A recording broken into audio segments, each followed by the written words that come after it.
عسلامة ومرحبا بكم في كريتيكا البرنامج اللي فيه مساحة لكل الباحثين والأكاديميين والجامعين للنقاش حول قضايا تتعلق بالمجتمع بالثقافة بالسياسة، ويكون فيه يعني فرصة حاسمة للنقاش التحاور ولبعث أفكار جديدة ربما في العالم العربي وتونس. يحضر معنا في الحلقة الأولى من كريتيكا الدكتور سيف الشيشي. سيف الشيشي الأستاذ الجامعي والمثقف والأكاديمي والباحث في الشأن الثقافي في تونس. مرحبا سيف. مرحبا يا عبد السلام. شكرا على تلبية الدعوة. طبعا مش تقولوا لا. عايشك. دونك عادة ما تكون النقاش في الأفكار لحظة حاسمة لتجزئة المجزأ داخل المجتمعات. نبدأ من المنطلقات الكبرى. المثقف العربي وعامة المثقف التونسي خاصة عاش جملة من الأحداث في الألفية الجديدة، في ظل تطور وتغيير النظام المعرفي، في تغيير السياسات. حسب رأيك كيف أجاب المثقف العربي عامة وتونسي خاصة على السؤال السياسي خاصة في كبرى اللحظات؟ هو ما فماش مثقف واحد، هو هناك مجموعة من المثقفين. فتنجم تلقى المثقف مثقف السلطة، هذا الذي يشتغل في رحابها بمقابل ويمكن أن يبرر ما لا يبرر، وديدنه الوحيد هو المسألة المالية. فما نوع آخر من المثقفين الذين لا يعنيهم الشأن العام، أو ما يعبر عليه من يعيش في برجه العاجي. فما الثالث وهم مثقفو الحراك الاجتماعي، أو المدافعون عن المجتمعات والمدافعون عن الأوطان، في مصر كما لبنان، وفي سوريا كما تونس أو الجزائر أو غيرها من الدول العربية. هؤلاء المثقفون دافعوا عن رؤية للمجتمع، دافعوا عن بلدانهم، يمثلون إلى اليوم الحصن الأخير لنا. في تونس أحداث 14 جانفي ثورة أو انتفاضة مسألة ثانية، ولكن هذه الثورة وهذه الانتفاضة لم تكن لا تلقائية ولا مسقطة. هناك أناس مهدوا لها وقادوها. باش نكونوا في الوضوح، النخب المثقفة، النخب الجامعية، النخب النقابية في اتحاد الشغل ولا اتحاد العام طلبة تونس، النخب السياسية اللي بدورها هي أيضا نخب مثقفة، هي التي قادت هذا الحراك. ما بعد 14 جانفي صورنا وكأنها ثورة لقيطة، ما فماش شكون وراها الثورة هذه، ما فماش شكون نظر لها، ما فماش شكون خدم لها. لا، الثورة هذه وراها ناس فكرت، وراها ناس نظرت، وراها ناس شاركت. اللحظة المعينة اللي هي لحظة 14 جانفي كما لحظات كل الثورات هي لحظة هبة اجتماعية، نعم، ولكنها لم تكن هبة لقيتة ولم تكن ثورة لقيتة. البروباغندا هذيك تعملت ليقع الالتفاف عليها في المرحلة الأولى من التيارات الإسلامية التي كانت شريكة في وقت من الأوقات لنظام 7 نوفمبر، أو متواطئة معه على الأقل، قبل أن تعيد تصدير أردأ ما أنجب النظام البورقيبي ونظام بن علي للساحة السياسية مجددا مع الباجي قايد السبسي، وقبل أن ننتقل إلى المرحلة التي نعيشها اليوم الآن ما بعد 25 ما جويلية. بعد 25 جويلية. آه، استعملت جملة سيف اللي هي اتهمت الثورة التونسية بأنها لقيطة. ألا ترى أن هذا حال كل الثورات فيما بعد الحداثة، في ظل تغيير نظام تعليمي، في ظل تغيير النظام المعرفي الكوني، في ظل وجود القوة الناعمة اللي هي الإنترنت؟ الكل أصبح مشارك في الثورات، نخبا، مثقفين، أكاديميين، جامعيين، وحتى يعني مجتمع القاع الذي هو مزدحم بالأفكار وبالهم الاجتماعي. كيف يرى المثقف هذا اليوم؟ المسألة الأولى أنه في 2011 ولحظة 17 ديسمبر 14 جون في 2011 الإنترنت ما كانش عندها الثقل اللي عندها اليوم. كانت منتشرة بين أوساط الشبابية، خلينا نقولوا بين احنا كطلبة أو تلامذة أو الناس اللي عندهم أكسي للتكنولوجيا هذه. مش الناس الكل كان عندهم الأكسي هذايا، ولليوم مازالت المسألة ما تبدلتش برشا. قبل 14 ديسمبر 17 ديسمبر 14 جانفي كان فما احداث الحوض المنجمي طبعا 2008 زاد، لكن المراكمه لم تصل الى تلك اللحظه الفارقه. كان صح. نعمل مقارنه بين اللي صار في تونس واللي صار في الثوره الفرنسويه، ولا اللي صار في الثوره البلشوفيه في روسيا، ولا غيرها من الثورات في العالم. في التفاصيل قد ما نلقاوش اختلافات كبيره، تقريبا هو نفس نموذج الثوره في كل هذه البلدان. ربما هم قطعوا مع السابق نهائيا، نحن لم نقطع معه، قلوبنا طيبة وكبيرة وبوسخوك ومحلانا التوانسة مع بعضنا والشعارات هذيك. يظهر لي الانترنت خدمة الثورة المضادة، ما خدمتش الثورة، لأنه هما اللي كان عندهم لاكسي ليها، لاكسي دو ماس معنا للانترنت والوسائل الإعلام وغيره، فكانوا قادرين أنهم يحولوا وجهة الرأي العام. الثوريين ما عندهمش أكسي للمسألة هذيك كما يجب على الأقل. معناها شنو اللي كان عندنا 4 بلوغرات، عزيز وسليم عمام ولينا بالمهني ولينا يرحمها، وهذا ما كنا نستعملوا فيه احنا بأدوات بسيطة في الوقت هذاك. احنا زاد ما كناش متكونين في المسألة هذه. الثورة المضادة كان عندها ناسها، كان عندها الوكالات متاعها التي تشتغل، كان عندها مكاتب تلقى فيها 100 و200 و300 لابتوب. احنا هذاك ما كانش موجود عندها، وكان عندها دي استراتيج اللي احنا ما كانوش عندنا الاستراتيج هذوما، فهمتني. فهذا ممكن يخدم الثورة المضادة أكثر منه أنه خدم الثورة وما يجب أن يحدث في الوقت هذاك. كنا نجموا نغيروا النظام، كنا نجموا نسقطوا ديوننا الخارجية، كنا نجموا ننطلق بتونس إلى تونس أفضل. ممكن تونس اللي حلم بها شكري بالعيد من غير ما يكون عندنا الميكانيزمات متاعها، ووقت بدينا نتمكنوا منها وقع اغتيال شكري بالعيد. صوت تونس الحي، صوت تونس الحي في الاخر. شكري ابن الاحياء الشعبيه التونسيه، ابن المجتمع التونسي، ويعبر على هذا المجتمع وعلى كل فئاته ويدافع عنه في ان واحد. شكري كان يقلق الناس، مش نقول لك ما كنتش وطد ومانيش وطد وما كنتش نقول شكري القائد الزعيم، ولكن اليوم لما تاخو تبعد شوية وتنظر المسألة من بعيد، تقول هذا ما وقع في تلك الفترة على الأقل. صح. لو ناخذ جملة ونستطردها معاك كنت فضلت بها، قلت إنه الإنترنت القوة الناعمة اللي هي جبت بنظام معرفي جديد. لو نتفق على هذا أنه الناس الكل أصبحت تقوم بفعل المعلومة، ما عادش مقتصرة على النخب، ما عادش مقتصرة على الصحفي، ما عادش مقتصرة على decision makers، ما عادش مقتصرة على صانع الرأي. دونك الناس الكل أصبحت منخرطة في هذا المجتمع أو في هذا المشترك اللي يحمل قوة ناعمة، اللي قادر على أنه يغير السلطة والنظام، وقادر على أنه ينقد، وقادر على أنه يعني ياخذ كلا كاباسيتي دو ريزيستانس. اسكو هذا اليوم كل هذا الزخم، هل الثورات في الواقع الجديد أصبحت مقتصرة فعلا عن النخبة فقط؟ لأن النخبة ريناها في تونس، لو نطرح التساؤل هذا، أن النخبة في تونس هل تفاجأت بالثورة كما الناس الكل، أم هي انخرطت فيما بعد في لحظات ثورية؟ لأنه لو نعلم بالضرورة الثورة هي حس والدولة هي عقل. يعني في الآخر الثورة يقوم بها المواطنون، يقوم بها الناس، ويقوم بها الناس الكل، لكن ستتجه بالضرورة نحو العقل، نحو الدولة، أي نحو المثقف أو نحو الفيلسوف ونحو صانع الرأي والقرار. هو أنت زوز أسئلة في سؤال واحد. هذم ممكن المسألة الأولانية خلينا نسكروا مسألة الإنترنت هذه كقوة ناعمة، هي كقوة تحكم اليوم.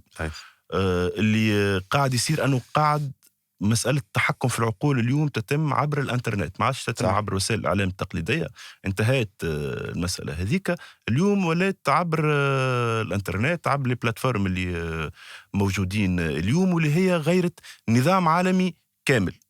حتى لو نحكيو على المساله الاقتصاديه، صح. اليوم انت فما شكون يطلع على تيك توك ولا انستغرام ولا غيره يعمل لايف، ما عندوش برودوي باش يبيعه، ولكن في المقابل يدخل آلاف دولارات وأحيانا ملايين الدولارات. ما عندوش برودوي، حتى صناعة الجنس لا راهو نحكيو فيه هذا. مم. يعني ما فماش شوية بزازل وشوية فخاذ باش تتباع، لا يطلع يقعد درا شنو يعمل يبيع. حتى سي سي غراتوي شنو vous êtes le produit قال شنو اللي الفرنساوي قاعد معناها. يبيع فيه، شنو البرودوي اللي قاعد صحيح. يتباع باش ياخذ المقابل هذاك ما نعرفوش. علاقات الانتاج القديمه قاعده تتبدل زاده. ما عادش تفترض يكون عندك معمل وعندك ديبو باش متاعك، وعندك عمال وعندك كذا وعندك كذا. يكفي انك تعمل ماركه وتقول عندي الماركه هذايا وتحط البرودوي هذاك يتباع. فهذا الكل اللي هي كلها مساله ولات في الفيرتوال. واضح. انت في الاخر ما عند المعمل ما هوش موجود، الخدامه ما هوش موجودين، لي سال ديكسبو ما همش موجودين، الحوانت ما همش موجودين، لي فوندور لي فوندوز ما همش موجودين. شنو اللي فما اقطاعيه جديده يعني. فما هذاك ان دومين اللي تعمل وتفضل اشتغل على نفسك. هذا غير العلاقات بين الناس زاد، فتبدلت حتى العلاقات، أصبحت شبه علاقات افتراضية. اللي يتحكم في البلاتفورم هذوما، اللي قادر أنه يتحكم في المحتوى، صح، اللي هو في الآخر رأس المال. وي. فهو قادر أنه يتحكم في المستقبل اللي جاي. ممكن بالتسارع اللي احنا فيه ننتظر أنه الانتليجنس ارتفيسيال تعمل الثورة الجاية. احنا في عالم ما زلنا ما فككناهوش، ما نعرفوش. الشيء اللي وصلنا له اليوم قد ينذر بثورة كبيرة ياسر، قد ينذر بالخراب، ما نعرفوش وين باش يهزنا الشيء هذايا. في أمريكا بيدا فمعركة كبيرة اليوم. صح. في مجلس النواب نتاعهم، مجلس الشيوخ ومجلس الشيوخ، في الغرفتين التشريعيتين نتاعهم، على وضع قوانين للحد من استخدامات الذكاء الاصطناعي، الانتليجنس ارتيفيسيال. ما همش عارفين وين ماشيين. طبعا اللي باش يكون ضد التطور هذايا، التطور باش ياكلوا، ولكن التطور هذا كيفاش تنجم تستعمله في اللي جاي. هذه هو صلب التساؤل، انه في ظل تطور التكنولوجي، في ظل انه عالم يقتحم في جيل خامس من التكنولوجيا، في ظل ظهور قوى ناعمه وقوى صلبه جديده، يعني غيرها هي الكلاسيكيه اللي المعتادين عليها ربما في قراءات الثورات متاع القرن الثامن عشر والتاسع عشر، في الثوره الفرنسيه مثل ذكرته قبليك، او الثورات الكبرى منها الثوره البلشفيه الى ثورات، الى حتى وصولا الى لحظات الفرقه متاع المجتمعات، الى ماي 68 في باريس، الى احداث الخبز في تونس. يعني الاحداث الكبرى اللي كانت تحكم مجتمعات، غير لي زوتي اليوم تبدلوا. معناها اليوم ولينا نحكيو على دي سيبور جدد. السيبور هذايا، وهنا صلب التساؤل جاء في، ونحبك تجاوبني عليه الموضوع، انه جاء في اطار متاع نظام معرفي جديد الكل ينخرط فيه. مي 68 قادوها الطلبه وقادوها المفكرين والمثقفين، من ثم انخرطت فيها الناس. الثوره الفرنسيه قادوها الفلاسفه في نهايه الامر، من ثم انخرطت فيها الناس. لكن الثوره التونسيه لحظه 14 جانفي، القياده كانت قياده شعبيه، الهبه كانت هبه شعبيه في الاساس، ما هدى لها المثقفون او ما هدى لها الجامعيون. ما كانتش القياده شعبيه، سامحني. القياده كانت من مثقفين، من جامعيين، من نقابيين ومن سياسيين. لما نرجع اليوم شنو هي كيفاش، معنا خلينا نفكوها. خرجت مجموعة من المسيرات والمظاهرات، فيها مجموعات من الأول نقابية من الاتحادات الجهوية للشغل. خرجت من الجامعات، من اول معهد يظهر لي هو المعهد العالي للفن المسرحي تونس، رجعنا ما بعد العطله اضراب عام.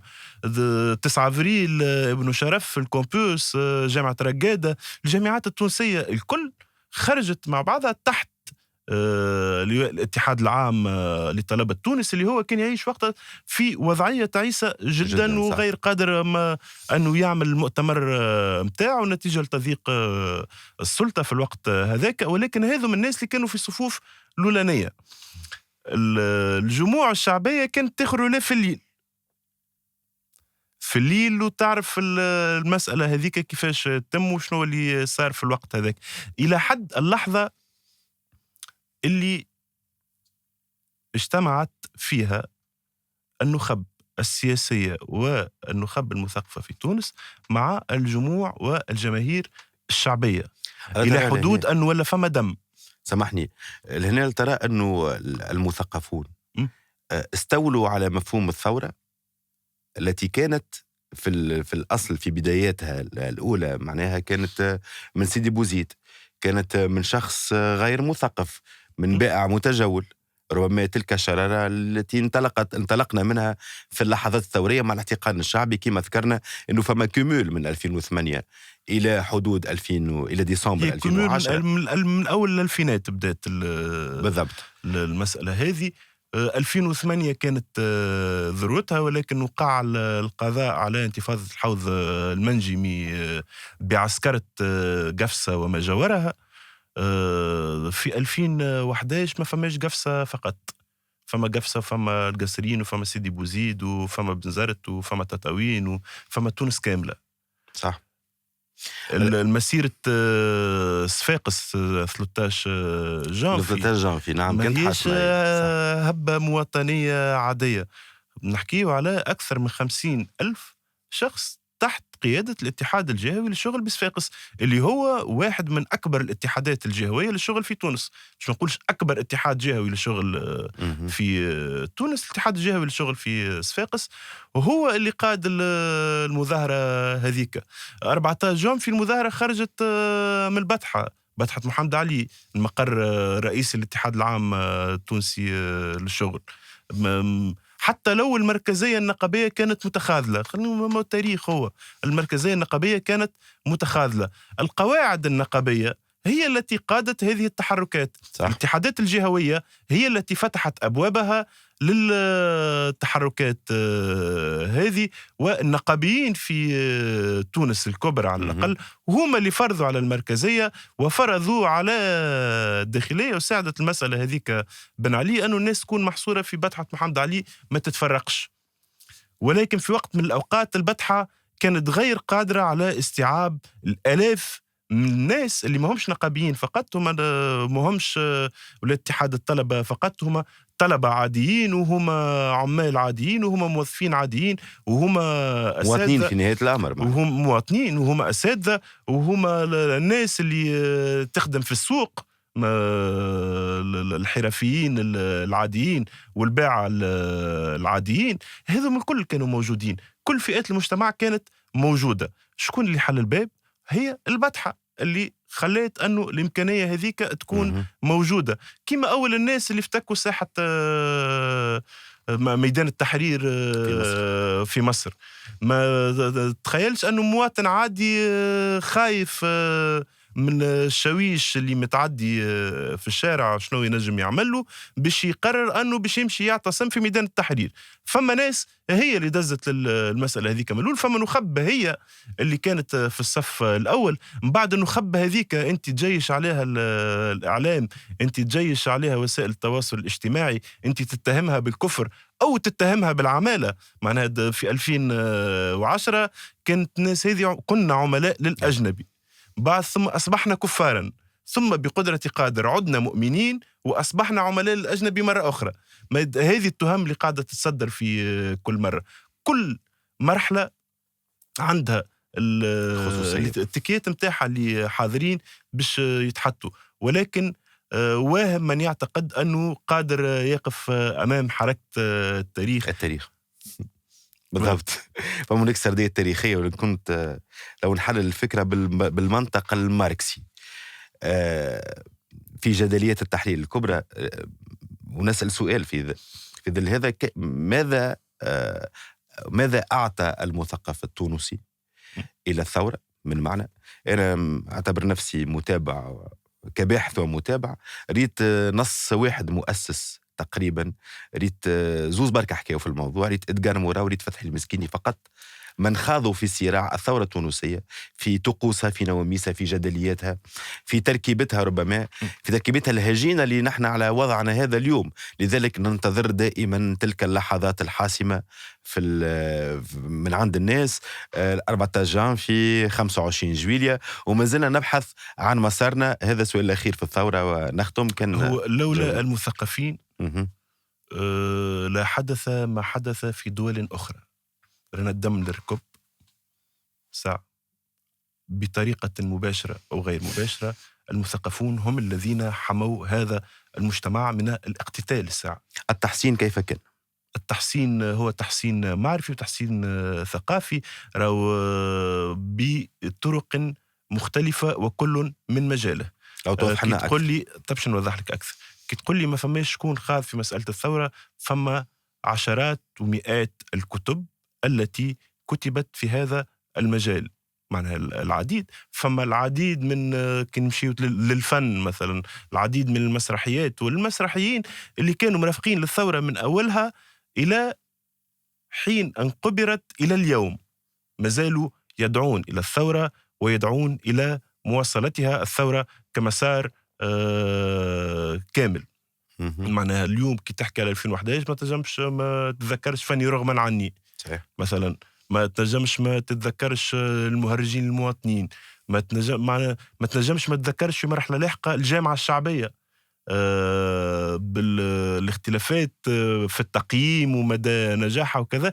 ولكن ما تنجمش تقول أنه الجامعة الشعبية ما هيش جزء من هذا الحراك. والجامعة الشعبية اللي كانت في سيدي حسين ما هيش في منطقة أخرى. وقع الاختيار على سيدي حسين بالذات في كمنطقة شعبية ذات كثافة سكانية مرتفعة، معدلات جريمة عالية.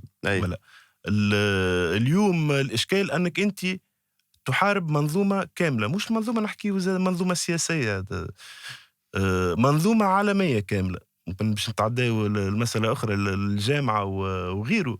اليوم نحن نفرخ الجهل، أصبحنا في مدارسنا وفي جامعاتنا نفرخوا في الجهل. المثقف اليوم لما يكون في الجامعة مثلا أو يكون في المدرسة أو غيره، وهو اللي منع في ما تبقى من هذا المجتمع. احنا اليوم خرجوا فيه أدوات جاهلة تقدر أنها تركب فيس، بيقدر أنه صناعة التقني بالمعرفي، يعمل روسات كهو صناعة التقني بالمعرفي. جاهل لا يمكن أن يبني بلدا. الجهل هذا يبدأ من اللي ولينا نحكيه على التكنوقراط.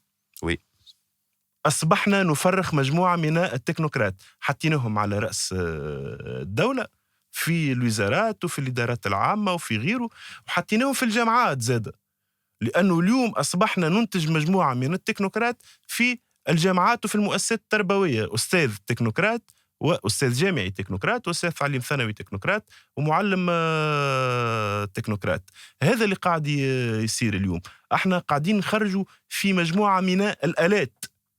اليوم لما شخص يدخل ما نعرفش أنا الدرس إكس ويخرج يفكر فقط في مسألة معينة، اعتقادي أنه الأستاذ أو الأستاذ بما هو مثقف أيضا قام بدوره في مقاومة هذه المنظومة. الفاقل كلها متجهة نحو العصر هو عصر تقنية، كما أسلفنا بالذكر، عصر متاع تكنولوجيا، متاع بروغريسيون، متاع الجامعة ربما استجابت إلى هذه المسائل وأصبحت تنتج في التقنيين الذين سيؤدون فيما بعد وظائف معينة وكهو معناه تنتهي القضية. هناك القضايا المركزية للفكر وللمجتمع وللسياسة وغيرها حادت عن مرساها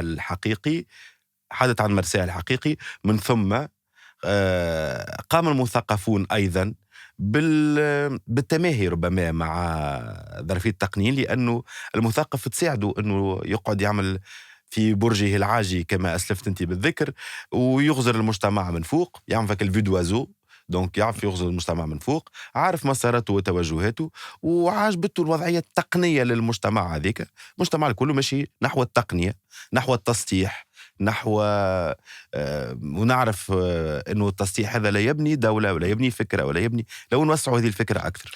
باش نرجع لك المسألة ساعة عبد السلام، بديت نفيق لك توا.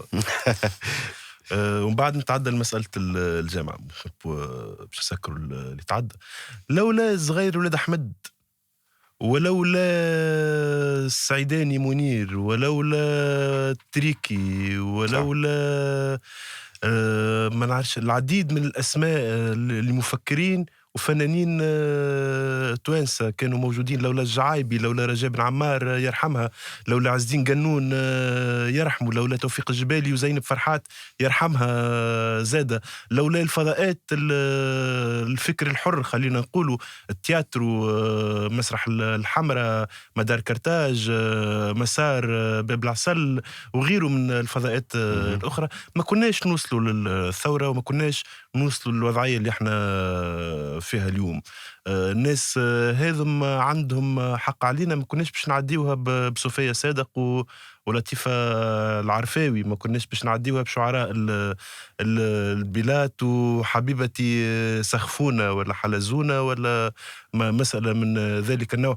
أشعار الصغير ولاد أحمد كانت تلهب الجماهير في وقت من الأوقات، كما البحث الموسيقي، كما الحمايم البيذ، كما أجراس، كما غيرها من الفرق المجموعات الملتزمة، كما مسرحيات الفاضل الجعايبي التي دعت بطريقة أو بأخرى إلى الثورة، أو على الأقل دعت إلى التفكير، كما مسرحيات عزين قنون وآخرها مونسترانومز ولا ذو آند ولا غيرها من المسرحيات اللي كانت دافع للتغيير، كما أعمال توفيق جبالي ربما أكثر حاجة تعرفها له الناس هي كلام الليل بفصولها المتعدة. طبعا هذا في المعروف، فما أسماء أخرى غير معروفة لعامة الناس ما يعرفوهاش العباد، معروفة في نخب معينة، ولكن حتى التغيير القليل هذاك كان مساهم في التغيير اللي صار في البلاد. الجامعة التونسية نجيك تو في لحظة 14 جانفي، هي زادة كانت في حالة مخاض في الوقت هذاك. في مؤتمر اتحاد الطلبة وقع منعه بقوة الأمن الوطني، بالقوة القاهرة، بالقوة الجبارة. كان مقر اتحاد الطلبة في نهج نابلس، ونتذكر نهار المؤتمر تنجم تدخل وتخرج من نهج نابلس ساقيك ما تمسش في القاعة. انت هنا تحكي بوصفك، كنت بوصفي طالب في الوقت هذاك. لكن الجامعة التونسية كان فيها أساتذة اللي كانوا هما سبب بطريقة أو بأخرى في الوعي اللي كان موجود عند الطلبة، وفما كانوا أساتذة أحماو الطلبة. احنا في الوقت هذاك في المعهد العالي للفن المسرحي بتونس، خلينا نقولوا لولا أن محمد المديوني مثلا كان مدير في المؤسسة ويقول البوليس انت مكانك البرا من الجامعة ما تنجمش تحط ساقك الداخل ولو بطريقة ملتوية، حتى باش تدخل تتسنت الأخبار، وكان يوفر هامش من الحرية هذاك للطلبة الاشتغال. مثلا تلقى مشروع على أحداث الحوض المنجمي 2009 لسهام عقيل وغانم الزرلي والمجموعة اللي معاهم، تلقى مشروع في أول 2010 على أحداث الخبز في علاقة بتونس 2010. فلولا هامش الحرية اللي كان موجود، هذا مشروع التخرج متاعي أنا، فلولا هامش الحرية اللي كان موجود وقتها والحماية اللي كانت توفرها الأساتذة باختلافاتهم بينات بعضهم، ينجم يكونوا زوز أساتذة ما يتقابلوش لا فكريا ولا سياسيا ولا اللي تحب انت، ولكنهم داخل الجامعة وفروا نوع من الحماية للطلبة. المسألة الثانية هي الاتحاد العام لطلبة تونس، اللي هو مدرسة نضالية تقدمية زاد، خلينا نقولوا ماهيش في الهواء محلولة هكاكا، هي كانت تجمع كل فصائل اليسار التونسي تقريبا باختلافاتهم، من القوميين إلى الستالينيين وما بينهما، خلينا نقولوا، إلى التروتسكيين، إلى الوطنيين الديمقراطيين، إلى النقابيين الراديكاليين، البعثيين بمختلف فصائلهم. مسائلهم. كانت حراك كامل الاتحاد العام لطلبة تونس في وسط الجامعة. في المقابل كان فما طلبة التجمع لسان الحزب الحاكم، وما كانتش فما حاجة أخرى في الوقت هذاك، كان يا هكا يا إما هكا. طبعا المناضلين الاتحاد العام لطلبة تونس كانوا من قيادات الحراك الاجتماعي، لأنه زاد هذم ولاد الحفيانة في نفس الوقت، هذم جايين من البقايع، أكثر بقايع خلينا نقول السخونة في تونس، باش نبسطوا المسائل ونحكيو باللغة المفهومة. هذم جايين من حوم شعبية، هذم جايين من الجهات الداخلية للبلاد، هذم يعانيوا عائلتهم في الفقر والتهميش، وحتى كان ما يعانيش الفقر والتهميش هو جزء من هذا المجتمع. صح. ويعرف المجتمع هذايا كيفاش قاعد يعيش، وهو يعيش فيه شيء هذايا، وكلنا كنا طلبة وكنا نعرفوا المسألة هذه. صح. المسألة هذه كيفاش في الوقت اللي الناس اللي موجودين في السلطة مهم. نساو الشيء هذاك، ما عادش يعرفوا المجتمع متاعنا، وما عادش يفكروا كيف، وما عادش يعرفوا كيفاش يفكر، ما عادش يعرفوا كيفاش يحلم، وما عادش يعرفوا مشاكله. احنا في وسط الاتحاد العام لطلبة تونس كنا نعيشوا في المشاكل هذه، مش كنا نراو فيها، كنا نعيشوا فيها زاد. وفي الناس هذه في البقايع اللي تعيش فيها في حومها وكذا، كانت نفس الشيء، كانت مهم. تحظى بنوع من الاحترام والتقدير، حتى كان يتعاملوا معك بنوع من الحذر ومن الخوف، بما انه عندك تيكا متاع معارض في الفترة هذيك تشبه يعني لتهمة. فيها وصم، أي وصم. تهمة ما هي سبة بقدر ما هي تهمة انه تنجم تلقى روحك تبحث على خاطر تكلمت مع فلان مثلا. مثلا. مهم.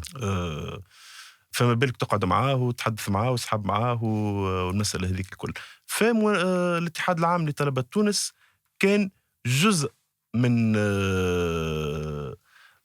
ثورة 17 ديسمبر 14 جانفي والمسار المتواصل. للأسف من بعد الاتحاد العام لطلبة تونس فقد دوره تدريجيا، ما كانش قادر انه يتطور مع الشيء اللي صار في البلاد. ما فما حاجات اخرين زاد خذوا مكانه زاد راهو. ممكن كيما نحكيو على جماهير الكرة ولات اكثر، نحكيو على الفضاءات جديدة. هو في وقت من الاوقات عبد السلام ولينا نحكيو على أزمة في تونس، في الفن، في الثقافة، في السياسة، في النقابي، في غيره. الخطاب متاع الشارع أعلى من أعلى خطاب ممكن في الوقت هذاك. في الوقت هذاك تدخل مسرحية الجعايبي اللي هي قبل ب6 أشهر كانت البلافون متاع حرية التعبير في البلاد، تدخل لها باش تتنفس وتنجم من بعد العرض هذاك تخرج في مسيرة كان لزم. من بعد المسرحية هذيك تدخل لها تقول شنو هذا، ما عادش عنده حتى معنى، لأنه الخطاب باللغة بالوسائل الموجودة في الوقت هذاك بكم العنف زاد اللي موجود في الشارع أعلى من أي مسألة ممكن تكون موجودة. طالب في الوقت هذاك ما عادش حاجته بإطار يتنظم فيه، ولا ينجم يلم مجموعة معاه ويعمل فصيل وحده ويدافع على حقوقه المادية والمعنوية وحده.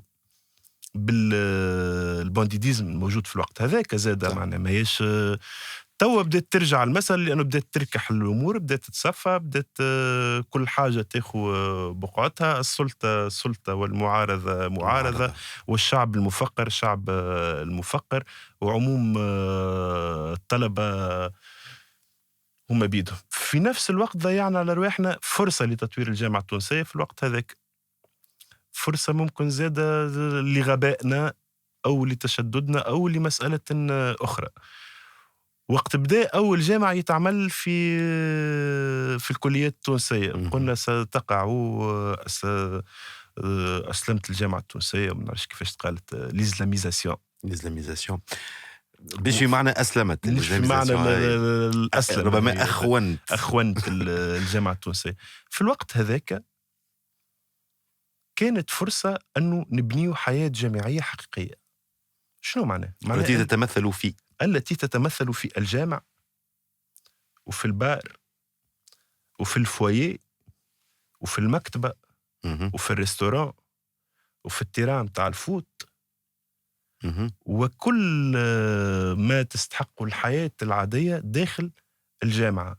يولي عندك حياة جامعية، يجي الطالب يدخل من أول نهار للي كمل الدراسة متاعه باش يخرج. ما عندكش الحق تخرج من الحرم الجامعي هذاك.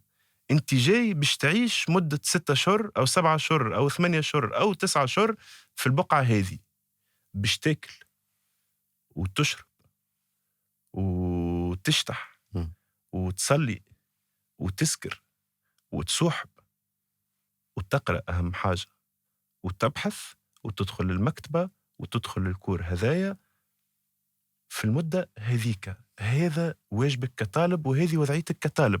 انت موجود باش تقرأ وتعيش حياتك الجامعية كما هي. ايجا عيش حياتك الجامعية كما هي، ولا تجارب موجودة في دول أخرى. مسألة أنه الطالب يجي يقرأ ويروح، هذا كان جاء. احنا عنا أكبر معدل غياب يظهر لي اليوم في العالم. تدخل لأي كلية تلقى المقاعد شاغرة في الكليات هذه، بما فيها البروفيسور الكبار اللي كانت قبل المدارج متاع لي زونفي متاعهم ما تفرغش من. احنا كنا طلبة كنا نمشيو ل 9 ابريل باش نحضروا دروس غادي فتحي المسكيني ولا غير فتحي المسكيني، كنا نمشيو نحضروا. اليوم تنجم تدخل للكور هذوك تلقاهم فارغين، ما عادش تحضر الطلبة. الفرصة هذيك انت انه تكون عندك حياة جامعية حقيقية ما عادش موجودة اليوم. طبعا يعجبنا احنا انه طالب يجي ولا ما يجيش ويجي اخر العام ياخذ شهادة وبعد ياخذ ماستر وبعد ياخذ دكتوراه زاد، يولي دكتور ويدخل يقري في الجامعة مسألة وحيدة هي اللي عمل عليها الدكتوراه متاعه وينتهي الموضوع غادي، دون مرجعية فكرية، دون مشروع مجتمعي. ما عندوش مشروع مجتمعي، دون مشروع مواطني. فقط أستاذ مفرغ من محتواه، طالب مفرغ من محتواه. وكان لازم تنجم تلقاهم الكل يتلموا في غرفة تيك توك ولا انستغرام ولا نعرفش أنا واحدة من البلاتفورم اللي موجودين اليوم، ولا يعملوا هاك الريلز هذوكم مع بعضهم ويدبروا شوية جمات وكالك فيو والمسائل هذيك. فالجامعة اللي هي كانت حياته كانت محرار المجتمع في وقت من الأوقات، وللبلاد في نفس الوقت. اليوم أصبحت مفرغة من محتواها، أصبحت أرض قاحلة.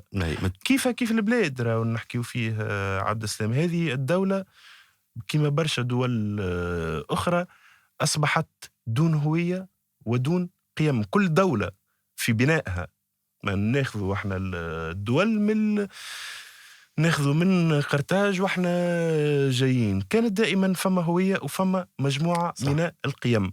الهوية هذايا تراها في الاركيتكتور متاع البلاد، تراها في نحكي لك في المسائل البسيطة، في الفيستيمونتير، في المنطوق، في تعاملات الناس مع بعضهم، في العلاقات الاجتماعية اللي موجودة، اللي تنعكس أيضا على الفنون والثقافة. تراها في أدبها وتراها في شعرها وتراها في مسرحياتها وتراها في السينما متاعها في الجديد وغيره. اليوم أنت دون هوية.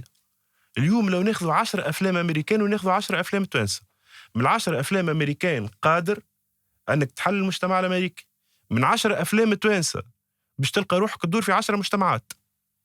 صح. أنت شكون في وسط هذا؟ أنت هذا اللي جيت تقول عليه اليوم المواطن التونسي والأمة التونسية في وقت من الأوقات، أو حتى الأمة العربية. أو نوسع الرقعة. نوسع الرقعة. ناخذوا 10 أفلام من المغرب إلى اليمن السعيد الذي لم يعد سعيدا هذاك شنو اللي باش تلقاه؟ باش تلقى شيء في الآخر. تحولت إلى مجموعة من الشركات. حتى الشركات في وقت من الأوقات عندها الهوية متاعها. احنا حتى في المسألة هذه ما عندناش هوية. وقعد شوية شعارات من وقت إلى وقت آخر وكهو. اليوم لما تقول إيرلندا مثلا، الشعب الإيرلندي العظيم والذي دافع على حقوقه من أجل التحرر والذي يدعم اليوم القضية الفلسطينية، تجي تاخو إيرلندا وتجي تاخو نموذج لدولة عربية، كيف الميزان متاعهم زوز منظومات قيمية مختلفة تماما. هوني فما منظومة قيمية وهوني فما فكرة انبنت عليها الدولة، هوني ما فماش فكرة. فما شركة ودون فكرة ودون هوية. حتى الشركة عندها لو مانجمنت، معناها عندها لو مانجر اللي هو كي جير لا سوسيتي، كي جير لي زومبلويي، اللي يصنع زادة في السياسات ويصنع في الأفكار. سيف لو نحيل حتى الموضوع باش نكملوا في نفس الخط، ما تراش أنه الجامعة أيضا هي ساهمت في هذا، ساهمت في إنتاج التقنيين فقط بدون رؤى، بدون أفكار، بدون يعني طالب لا طعم له ولا رائحة له ولا لون له، سواء أنه ينتج في بعض التقنيات البسيطة اللي تخول له أنه يشتغل في سوق الشغل غدوة بربما دنانير ترن في الأذان ولا تصمها ولا ينتج معرفة. هذا الصوت الذي عليه، لأنه صوت الجامعة خفت، فطلعت أصوات أخرى مثل صوت جماهير الكرة، مثل صوت ربما الشارع المزدحم اللي ينتج ربما في أفكار اليوم جديدة على المجتمع التونسي. أصبح اليوم نتكلم على لا جينيراسيون زد. أنت تحدثت برشا بوصفك كطالب في الماضي القريب، اليوم يوصفك أستاذ في الجامعة، بوصفك مسؤول على المدرج الجامعي، مسؤول على الفكرة الجامعية. كيف ترى كل هذا الزخم؟ احنا الجامعة التونسية اليوم تعيش في حالة حرب، ممكن هي خارجة تو من نقاط الحرب العالمية الثانية. شوف البنية التحتية اللي عندنا تفهم وضعية الجامعة التونسية. تنجمش تطلب جامعة مواكبة للتطورات اللي صايرة في الدنيا أول حاجة، وانت جامعتك شنو تحب تلقى 3 كليات موجودين في نفس الفضاء اللي يتزاحموا فيه على خاطر الفضاءات متاعهم غير جاهزة أو آيلة للسقوط، وتستنى حتى يخرج القسم هذا باش يدخل القسم الآخر. القسم خلينا من غير سال دي بروف اللي باش يتلموا فيها الطلبة الأساتذة باش يكونوا مشروع مع بعض، من غير أبسط المقومات الممكنة. احنا في جامعة تونسية اللي ياخد 19 معدل يمشي نوجهوه باش يولي مهندس، ونوجهوه باش يولي طبيب، ونوجهوه باش ياخو انجينيور في كذا، واللي ياخو 7 معدل نوجهوه فلسفة. صح. يعني احنا اللي باش يبنيوا لنا الدولة نختار فيهم على قلب مفهومها الرمزي، اللي باش يبنيوا الدولة مفهومها الرمزي، ولا ناخذوهم من أسفل المنظومة اللي عنا. والتقنيين يعني تمشي انت تو لأي بلاد باش تولي طبيب، باش تولي طبيب. هذه مسائل مجموعة من المعارف التي ستتلقاها وتنقلها. انجينيور، تكنيسيان، كذا، هذه مجموعة من المعارف اللي باش تاخوها وتنقلها. الفلسفة اللي باش يصنع لك الفكر، الحضارة اللي باش يصنع لك الفكر، التاريخ، الدروا وغيره من المسائل اللي هما الفكر متاع البلاد ولا الفنون ولا غيره، هذوما وضعيتهم ناخذوا فيهم من أسفل المنظومة. فبالمعكوس احنا من أسفل المنظومة التربوية، يعني التعليمية وكذا، اللي هي منظومة كاملة داخلة في حيط بالمنطق العامي متاعنا. قليلين كفر قال السيد سيكوال الترافاي. هذه الوضعية اليوم تاع الجامعة التونسية. فما تغيير كامل لازم يصير. معناها رفونت على أي مستوى يظهر للناس بسيط. أنت اليوم كمواطن تونسي تفضل ادخل اقرا فلسفة في برلين، قل لهم أنا اليوم نحب نقرا فلسفة. شكونك؟ أنت شكون؟ أنت تنجم تولي طبيب، تنجم تولي مهندس، جاي باش تعمل فلسفة. شكونك؟ من أنت؟ احنا جينا حلينا البيبان على مصراعيها إلى أسفل الترتيب ليصبح أعلى الترتيب. هذا اللي قاعد يصير. في وسط هذايا الأستاذ الجامعي شنو باش ينجم يغير؟ أنا اليوم في المجموعة الدروس اللي نقدمها قل بالنسبة لي أنا إذا تخرج تفكر شوية في مسألة معينة. أنا قمت دوري ما هوش معلومات. المعلومات موجودة على قارعة الطريق، اليوم نجم نوجهك لها المعلومات هذيك وينتهي دوري. إذا دورك كأستاذ أنك تقدم مجموعة من المعلومات فمكانك ما هوش الجامعة. أنت دورك أنك تخلي الناس تفكر، تحلل، تؤول. نعم. التقنيات موجودة. التقنيات هذيك شنو باش تعمل بها؟ كيفاش تستثمرها؟ في شنو؟ في إطار أنا مشروع، في إطار أما مشروع مجتمعي، في إطار أما بلاد، تصورك للبلاد هذه كيفاش. احنا هذه اليوم أسئلة لا تطرح لا في الجامعة ولا خارج الجامعة وما نحبوش نطرحوها. تونس وين ماشية؟ مش تونس وين ماشية اقتصاديا مش مشكلة، هذاك مجموعة من التقنيين الاقتصاديين. التقنيين الاقتصاديين هذوما وين باش توجههم؟ نحكي على التكنوقراط أنا هذا شخص باش نقول له أنا باش يشتغل في المسألة هذه، وين باش توجهه؟ في أنا منظومة باش تهزه. صح. شنو تحبه يعمل؟ هو يطبق، يعرف يطبق، لا يفكر. هو إلى إكسيلون في الاختصاص متاعه في المسألة اللي تطلبها في الإكزيكيوشن. هل أنه إحنا قاعدين نفكر وقاعدين عارفين وين ماشيين؟ هل أنه لو نخزروا اليوم للنظام التونسي الموجود حاليا، هل قادرين أننا نوصفوه كما هو؟ أن نخرجوا منه حاجة؟ شنو طبيعة النظام هذا اليوم؟ باش تنجم تعرف هو وين ماشي، باش تنجم نعرفه زاد احنا غدوة وين ماشيين ما نعرفوش. ايوه، التساؤل هذايا وين ماشيين وحدها يظهر لي حسب رأيي وحدها العلوم الإنسانية قادرة على فك ربما هذه الشفرات، على تعرف أن المجتمع إلى أين يسير بالضبط، ماذا يطلب هذا المجتمع. هل نطلب نظام رئاسي، نظام برلماني، شبه رئاسي شبه برلماني؟ لا، نحن لا نعلم. كونه نورمالمون معناها لي سوسيولوج، لي بسيكولوج، لي فيلوزوف يعملوا لو كونستا. هذا يظهر لي ما ينقصنا سيف اليوم، معناها دي لابو دو ريشيرش تخدم على فكرة لا تونيزيانيتي، فكرة التونسة الحقيقية بدون ربما بدون العنف التنويري، بدون ذلك العنف الحداثي المسلط من عند النخب. ربما نحكي أو أفكر بصوت عالي، ربما لازم نفكروا في فكرة تونسية 100% لإنتاج معنى، لإنتاج الحل، لإنتاج ربما مجتمع قادر على أنه ينخرط في ذلك المشترك المواطني الذي نصبوا إليه الناس الكل باش نجموا نأسوا به. خاطر يظهر لي نجموا كل من عملوا ثورة، أما صعيب ياسر التأسيس يبدأ بجهد كبير برشا. لو ندقق في فكرة أنت كنت طرحتها مهمة جدا، الجامعة بوصفها الخزان المعرفي والطالب. ما تراش اليوم بوصفك أستاذ وبوصفك قائم على هذا المدرج وقائم على هذا الطالب، فمش هو كبيرة بين انتظارات التدريس، بين لترافو ديريجي، بين ما يطرحه الأستاذ وما يصبو له الطالب. هذاك علاش فما ربما لخبطة أو تذبذب في الكونيكسيون هذه اللي بيناتهم، وبالطبيعة هزنا للكونيكسيون مع المجتمع، أنه الجامعة في واد، المثقف والنخب في واد آخر، وكل يهيم وكل يغني على ليلى.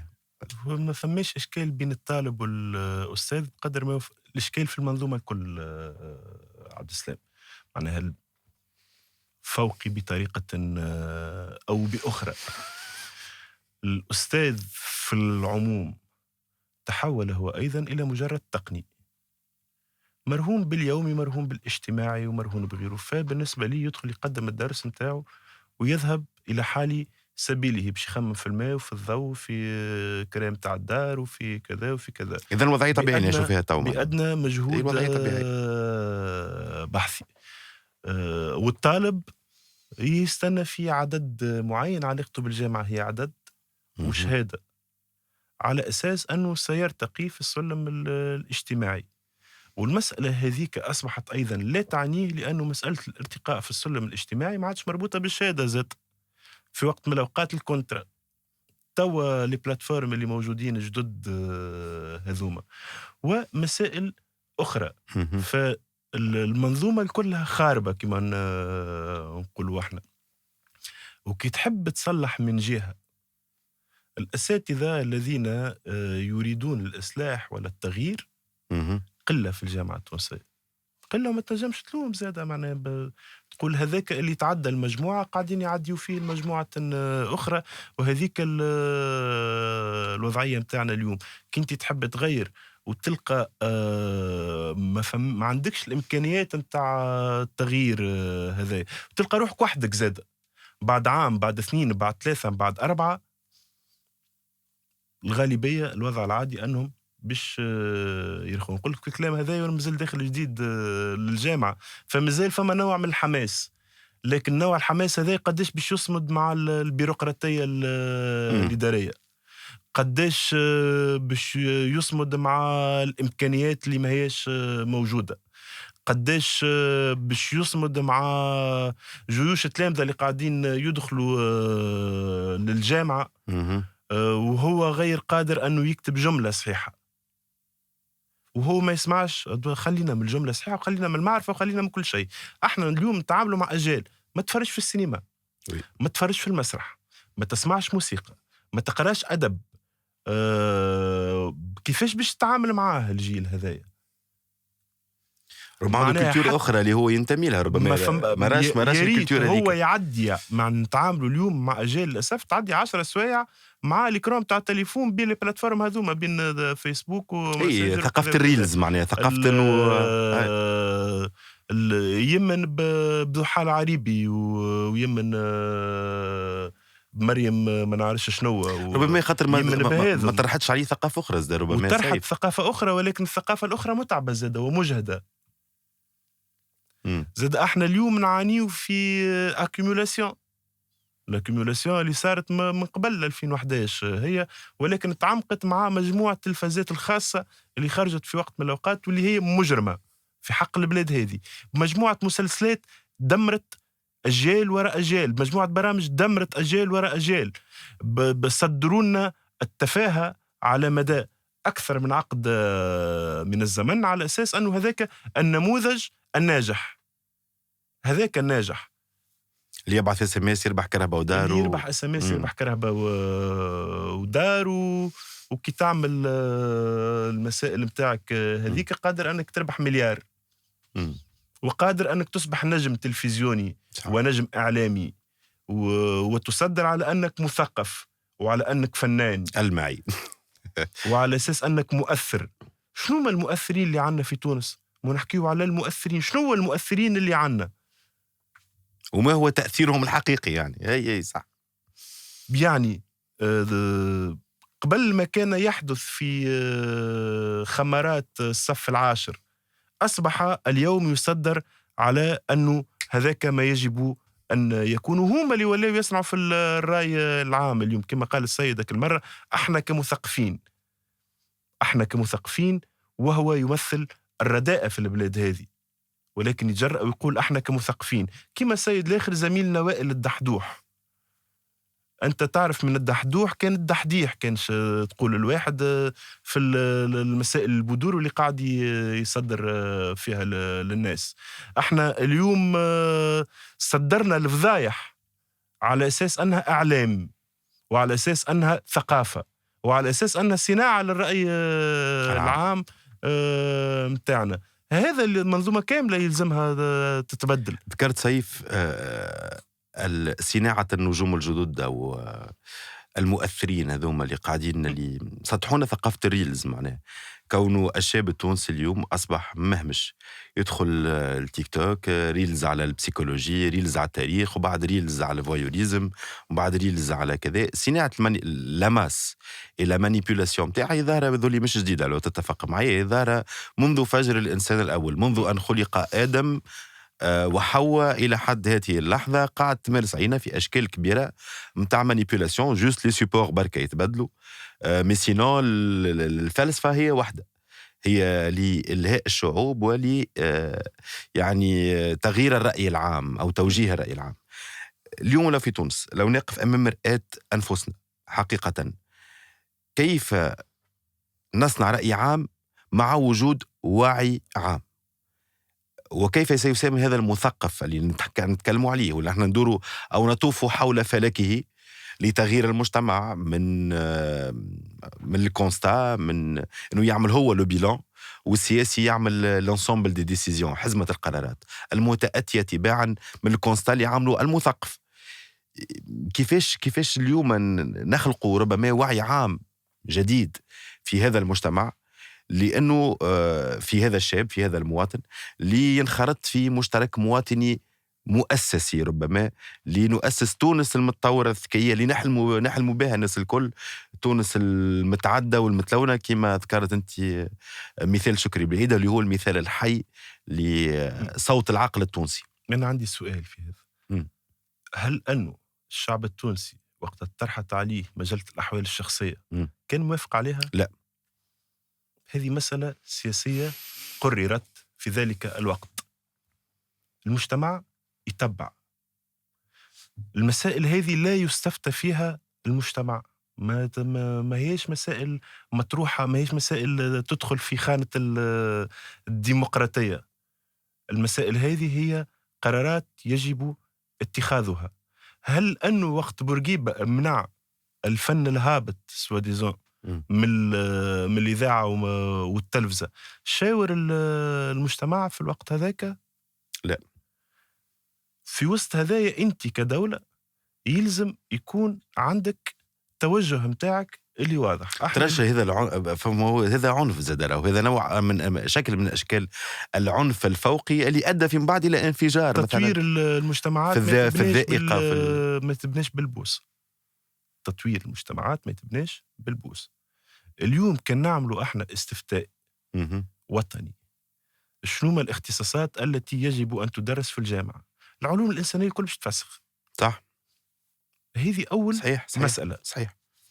فناني الدرجة العاشرة هما الذين سيتصدرون المشهد. فناني الدرجة العاشرة بمستواهم الثقافي والتعليمي وغيره الضحل هما اللي باش يتصدروها. سياسي الدرجة العاشرة هما اللي باش يتصدروا المشهد. هذه الوضعية كيفاش؟ فأنت دورك كدولة أنك تعدل المسألة هذه وأنك تقول ها فما خط آخر، لأنه زاد الشعب ككل شعوب، معنا الشعوب الكل فما حاجات ما تستسيغهاش ما تعرفهاش. اليوم لما نحكيو على الجعايب قد تلقاه معروف في ألمانيا ولا في فرنسا أكثر من تونس. صح. في وقت من الأوقات، مش اليوم، على مدى 30 سنة أو 40 سنة راهنت الدولة التونسية بطريقة أو بأخرى على الجعايبي، باش اليوم الجعايبي يعمل عرض، يقدم العرض متاعه 50 و60 و100 مرة أمام شبابيك مغلقة، وينجم يقدم عرضه في مسرح قرطاج ويعبي هو وغيره من الأسماء الأخرى، ولا توفيق جبالي ولا رجاء قبل ولا غيرهم. هوني أنت كدولة يلزمك تدافع على الثقافة، هو الدفاع على الثقافة هذيك والدفاع على نموذج مجتمعي نفسه الدفاع على الصحة العمومية المجانية، هو نفسه الدفاع على التعليم. مسألة أمن قومي يعني. المسألة الثقافية هي مسألة أمن قومي. أنت جرب في أمريكا تكلم على السينما الأمريكية. السينما الأمريكية تعتبر مسألة أمن قومي لا يمكن المساس بها، وحتى السينما الأمريكية هذيك عندها خطوط حمراء في الآخر للحفاظ على النموذج الأمريكي والحفاظ على الحلم الأمريكي. ديما في آخر كل فيلم الأمريكان تلقى دريمز. علم أمريكا الذي يرفرف فوق الجميع، حتى لو أكثر الأفلام تجارية ديما فما صحيح. علم أمريكا صحيح. الذي يرفرف فوق الجميع، والأمة الأمريكية التي تنتصر. ماذا تبقى لنا للدفاع عن الأمة التونسية أو عن فكرة تونس الممتلئة بزخم التاريخ؟ وعنا ياسر من نحكيه في الموضوع. يعني تونس الحضارة، تونس التاريخ، تونس المجد. تونس الحضارة هذا لا مسألة مانيش نقفوا على الأطلال، يجب أن ينفذ عليها الغبار. مانيش نقفوا على الأطلال نحن. ماذا سبق لنا هذاك؟ مش احنا اللي قلناه، جاوا الفرنسيس قالوا ماذا المستشرقين لأنفسنا وخرجوا لنا شوية بعض المعالم التاريخية اللي عنا. من وقتها احنا تقريبا ما خرجناش حاجة دو فالور كما كرتاج ولا الجم ولا غيره من المعالم الأثرية اللي عنا. والبحوث هذيك عموما، البحوث في العالم الأركيولوجية قادوها الأمريكان بمساعدة الإنجليز يعني احنا غزرنا في دراستهم هذه بالذات عبد السلام، في دراستهم لكيفية بناء الدول وسقوطها. هذه المسألة وين هي؟ كيف تبنى الدول، كيف بنيت هذه الدول، وكيف سقطت حتى لا تسقط أمريكا ولا يسقط التاج البريطاني. فهذه مسائل أخرى احنا نعيش كل نهار ونهار. من اللي دخلنا في هذا هو التساؤل. ماذا تبقى لنا للدفاع؟ ما هي الفكرة التي ربما ندافع عنها اليوم نحن كتونسيون؟ ماذا تبقى لنا للدفاع؟ معناها ما هي الفكرة؟ ما هو الحلم التونسي؟ ربما الحلم التونسي هو مشروع بناء دولة قبل كل شيء. احنا اليوم رجعنا لمشروع بناء دولة، والدولة هذه تنبني على فكرة. احنا اليوم لازمنا نتفق على، مش نتفق مش الكل نتفق. اليوم اشكاليه تونس انه جينا قلنا السياسيين كلهم كخه زاد، ولينا اي كسياسيين كخه والمثقفين كخه والمفكرين كخه. مالا كيفاش الدوله باش تتقاد؟ بالضبط ستصبح الدولة متهاوية، بس تصبح دولة متهاوية ومسيرها الاندثار بعد عام، بعد عامين، بعد 10 ستندثر. وحتى كان قاعدة إجرائيا زعما هذيك موجودة، دولة إدارية يعني فقط، دولة إدارية مفرغة من محتواها، فيها مجموعة من العملاء الذين يشتغلون لغيرهم. هذا هو. فاليوم المنظومة كلها يلزمها تتبدل، بداية من المستوى السياسي. التغيير بالضرورة هو تغيير فوقي، ومن بعد الباقي يتبع بطبيعته. لو مود لافان سيف. لو مود لافان احنا مقتنعين انه تونس بالضروره باش تكون غدوه خير. عشنا برشا انتكاسات في تاريخ تونس، ما هيش الانتكاسه الاولى، ما هيش الانتكاسه الثانيه، ما هيش العاشره. عشنا برشا انتكاسات، ولكن اللي قال تونس بسلاحه، تونس مش بسلاحه. تونس بإيمان شعبها، إيمان شعبها وإرادته أنه المستقبل يكون خير، وأنه غدوة يكون خير. التونسي الذي يعتقد أنه الأفضل في العالم. أنس جابر دخلت اللعبة معنا بها حتى علاقة، وشوف وين ما نعرفش أنا، السباحين اللي عنا، الرياضيين اللي عنا، فنانين ومثقفين ومفكرين، اللي برواية واللي بقصيدة واللي بمسرحية واللي بفيلم يقلب الدنيا. هذوما ما همش فلتات، هذوما نتاج لمجتمع. المجتمع صغير عدديا هذايا اللي أنتج هذا قادر أنه يمشي بالبلاد المخير، ولن يقبل أنه البلاد هذه تندثر وإلا تضمحل. فمقتنعين أنه غدوة باش يكون خير أكيد إن شاء الله. كانت شكرا سيف على رحابة صدرك. رمز الأفكار ساعات تكون لحظة حاسمة لتشريح القضايا الكبرى داخل المجتمع التونسي أو المجتمع العربي عموما. هذه الحلقة الأولى من كريتيكا. على السلامة، جينا من قدام الميكرو. سيف ميرسي بوكو. نتقابلوا في حلقة ثانية إن شاء الله.